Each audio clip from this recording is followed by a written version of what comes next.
I've done one from a previous book, one from the current book, which is Death at the Plague Museum, and one from the book to come. So I'll start off with my book from the past. And I write about a series of crime novels, and they're set in Edinburgh, but it's a slightly parallel Edinburgh where there's been a virus that's very similar to Spanish flu.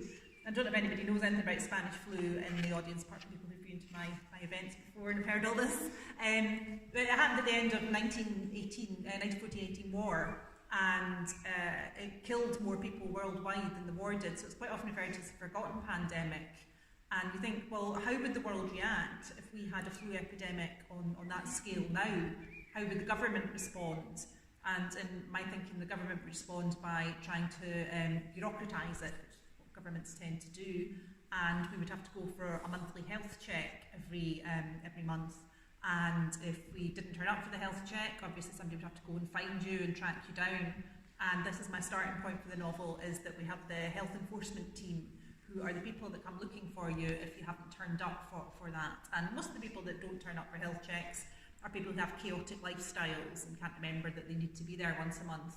But because the North Edinburgh team is in Edinburgh, and they're slightly more or slightly less incompetent than all the other ones, by default they end up getting any case that's about sex, religion or politics. And it being Edinburgh, they're mainly politics. But I'm going to stand up to read this. I can never read properly sitting down. And this is from Songs by Dead Girls, and it starts off that the health enforcement team, Bernard from the health enforcement team, is looking for a missing prostitute. And her pimps, who is called Scott Kerr, drug dealer, is also looking for her. And they're down in Leith, and they're trying to enlist the help of Anne-Marie, who runs a women's centre in Leith. And she's not been very cooperative, and she's got a few problems of her own, as you can see, because she's just been beaten up. So, without further preamble, there was a police officer standing outside one of the single rooms. He flashed his ID at the officer. "I need to speak to Anne-Marie McDougall about a health defaulter." The policeman gave the ID the once over. "Head? No chance it can wait. She's not looking too clever in there. Sorry, you know our work is pretty urgent." "Well, it's all right by me if you can get a nurse to okay it." "Excuse me." He waved over Bernard's shoulder at a passing nurse. "My colleague here needs a quick word with Anne-Marie. Is that okay?" "Yeah, as long as it is quick." She fixed her eye on him. 10 minutes tops. "Best of luck," said the policeman, opening the door for him. Every time we asked her a question she didn't like, she had a fit of coughing. Anne-Marie was tucked up in bed, leafing through a magazine. One side of her face was swollen, a greyish-purple bruise blossoming on her temple. He wondered what other bruising she had that wasn't visible. "Thought I heard my name being mentioned out there." Her voice was raspy and hoarse from the smoke. "I know you, don't I?" She peered at him, then her face contorted as recognition hit her. "Jesus, have I not suffered enough without the Het coming to arrest me?" "We don't arrest people, we only have powers to detain them." "Pretty much detained already, saying I can't walk the length of myself." He sat down next to her on the bed. "Did you really do all this, trying to escape the fire?" She sighed and flung her magazine down on the bed. "What do you think, son?" "Do the police know what happened?"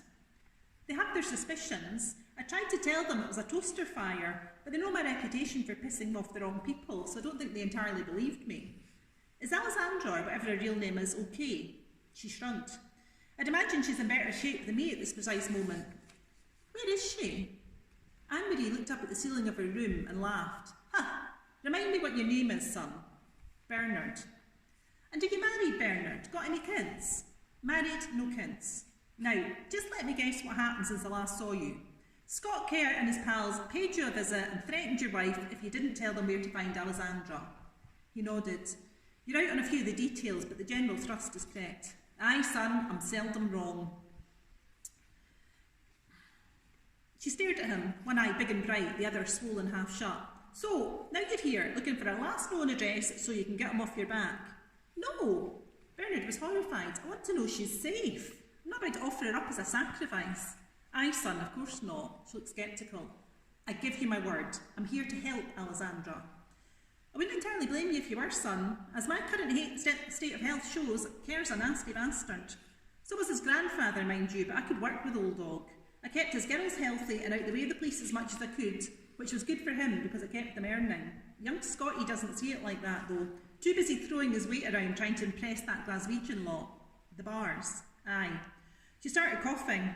Oh dear, that lot gave the poor Alessandra a kicking. You know, all these lassies think they're coming over here to be hairdressers or nannies. They don't have a clue. Where is Alessandra actually from? Couldn't tell you, son. One of them unpronounceable ones that used to be the USSR. If you want to help, can you not do the lassie and just quietly stop looking for her? We can't. Once she's on the defaulter list, we have to keep looking for her until she's found, dead or alive. And it's not us that we have to worry about finding her. I know. Scotty's like a dog with a bone. He'll not give up until he finds her. So how do we stop him? We? Not me, son. I'm done. One kicking too many, I'm afraid. The women's centre does reopen. It's not with me running it. So how do I stop him? No offence, son, but you're not cut out for this. Take your wife and get out of town until all this dies down. But you do know where Alessandra is. You can tell me. She started to cough. That's me poorly here, son. You'd better get the nurse for me and close the door on your way out. Thank you.